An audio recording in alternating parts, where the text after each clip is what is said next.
Hello, I'm doing the video on R&B Divas, the review of episode 1 and 2. I'm not coming back after every episode. My clock does not have that flexibility. I know some people be on there faithfully after every episode, but no, I'm coming in collections of episodes.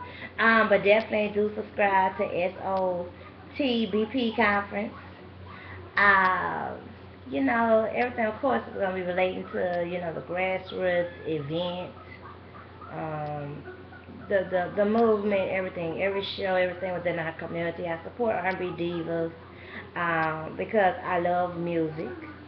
I love the arts. I love the entertainment, and their livelihood. But of course, I like to encourage and recognize their positive of what they're doing as people of our race. And I definitely hope they keep it like that because it's millions of R&B divas back from the 60s that have been forgotten and that are divas. So I hope they don't get to the point they act like, oh, well, we got to have Jennifer Lopez on there or something like that.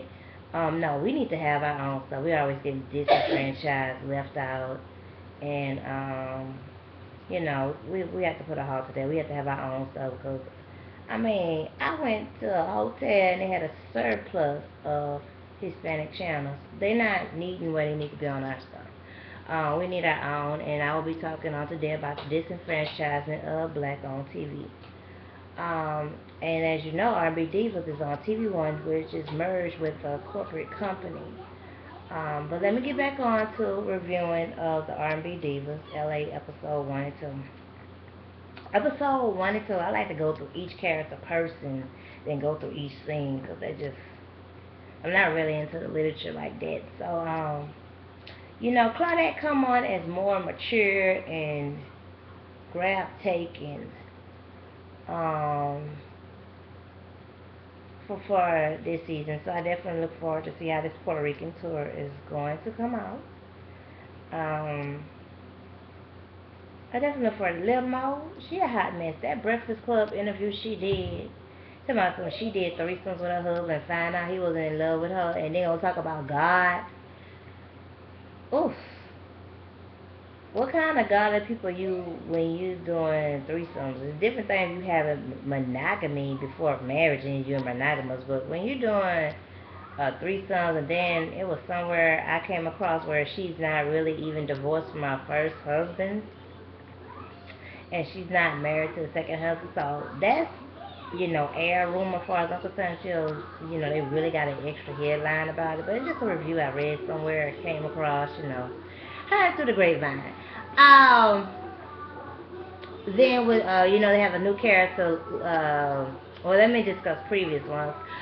Michele, she talking about suicide. Like she look like she's really not gonna be active and separated from the ladies mostly this season. And I can't stand her voice. She sound like Daffy Duck. You like she needs to just sing through the whole in response like, yeah, I know how you do. Like she needs to sing. Cause like she needs to talk as less as possible, cause her voice is just discouraging to humanity. But people used to tell me I sound like Michele. No, I don't. I'm no offended. I'm like, ooh, no way. I won't tell those people that told me that you were some DUMBs. I ain't never sound like that.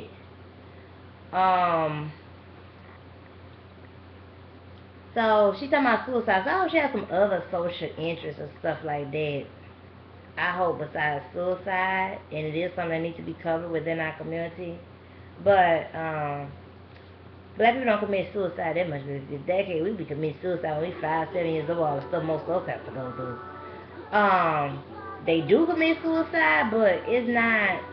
It ain't nothing like the other people that do all the wickedness. Then we have Chante Moore. I think Chante Moore, I don't know, she gonna be a give or take person. Like, you gonna be trying to figure out whether you hate or love her this season.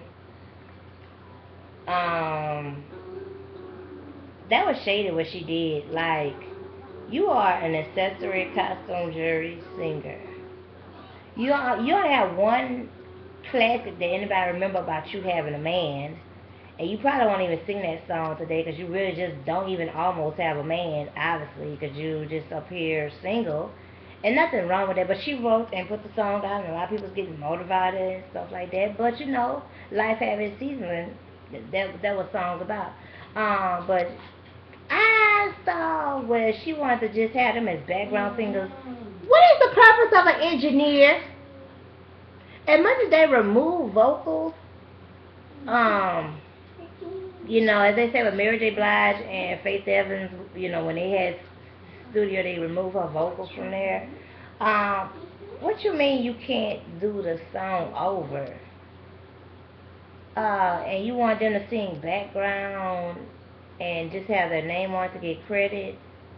It'd be a different thing if you were a classic like Patti LaBelle singing and you was doing background and their name was on it and it'd be portfolio for them. But Chante, you like a wedding singer, like you could sing, but you can't. You don't sing enough to where I really want to hear. Like I like her being on R&B Divas, but I don't really hear her sing like that. Like I don't remember Chante Got a Man. I know she had other songs, but all I do is think about okay, see her singing, but the music not coming to my head. So just let you know how classic she is and how she really don't need to be trying to be, you know, trying to be like she better than people. And then I thought and caught I really caught the reading that when Chrisette was rolling, and the way Chrisette was coming in that song, like that should be her song. And Chante Got Mad, that's why she said stop. It ain't nothing to do with Lil Mo, cause see she was neutral, cause okay, Lil Mo, okay, that was a compliment. When Leela got up in there, that's that's equal. But when Chrisette got up in there, straight her, whoever the other woman talking to, that's who people gonna be paying more attention to. Duh. Chrisette, cause Chrisette was rolling on them. Chrisette was looking like the break when she was walking out there. Like she really was. But she is a diva in her credit. You know, and I read that, you know, she independently has to fund her own project. So, you know, R&B Divas definitely is a great opportunity for her. I'm looking for R&B Diva show as they doing like with the Claudette, you know, they doing festivals. I want to see them going to garage sales. I want to see them conflict resolutions. Everybody, I mean, that's why you positive people can't be talking about TV is the devil until you start supporting when stuff is positive on TV, okay?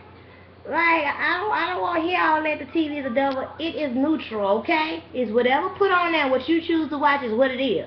Like, we got ourselves, you know, that's why they teach in math. That what you know in the church they don't get there and really teach about. Everything ain't just whether you lukewarm or holy and stuff like that. It's neutral, positive, negative, or positive and negative. And TV, you know, you gotta support positive stuff. Look at Sinbad show. Y'all didn't support that. That was a good show. Good positive. And I want to see more positive stuff. So I'm encouraging more of you to stop getting that to my, you know, this, you know, all that kind of stuff. Come on. So, get there. And now Leela James, so I don't really know who she is. I don't. When they kept saying Leela, I'm like, okay, you sure you're not confused with Layla Hathaway? So I could think about, I don't know who she is. I don't know a hit by her, anything. So, you know, she said she had 8 albums. So something has to be to her. Now, what market she promoted into, I don't know what her fan base. She's in California, so maybe she's a major West Coast, Seattle artist, market. I don't know, but she has 8 albums. So that says a lot. So I look forward to knowing who she is. She looks like, you know, she's very soul. She's very much into the black culture. And look like, you know, if I do an interview with her, I could talk about black topics without her getting offended or bourgeois with me. So definitely look forward. Just, you know, I can't talk about her till later on, see what she about, what she present, you know. I see she wear her hair in that Shaka Khan time. Chrisette, I look forward. Chrisette, you know, she has some classics. I hope she go back to that Epiphany style or Epiphany song. Like she need to keep, like she need to at least have at least a third of her album and at least 2 of those singles out like that. I know she had other singles, but I don't remember them. So, you know, for us older people that's, you know, try to be in promotion and support of your stuff, you need to get there and I will be doing a video of State of Black Parent behind the scenes. Oof, I don't know y'all gonna handle it, okay? Like a diva. So, you know, I look forward. This is about season 1 and 2 of R&B Divas LA. Looking forward to the new season. I'm all into. Are they gonna do R&B Divas in New York? Cause you know, I don't know. You know, I like R&B Divas. Nah. So we'll see how this turn out and be back to further speak on it. Swat out.